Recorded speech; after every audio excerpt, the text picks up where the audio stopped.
అవినీతి జరిగింది. 5 లక్షల ఓట్లు టీడీపీ బీజేపీకి పడిపోయా, 500 పడలే. ఆ ఓట్లు ఎక్కడెళ్ళాయి? ఇక్కడ 4-5 లక్షల ఓట్లు ఎవరికేశారు?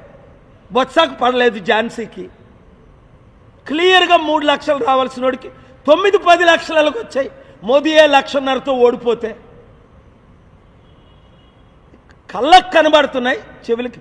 పోనీ గెలిచాడు రా, ఒక 50,000 1,00,000 అంటే బాగుంది. 3 లక్షలతో 4 లక్షలు వచ్చాయంటే ఆ బాలకృష్ణ ముఖం చూసేశారా?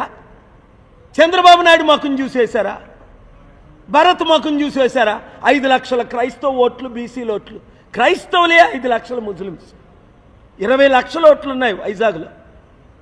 నేను వెళ్ళిపోతాను, నన్ను పంపేద్దాం, నన్ను రెచ్చగొట్టారు, తేల్చుకుంటాం ప్రతి ఒక్కరితోని.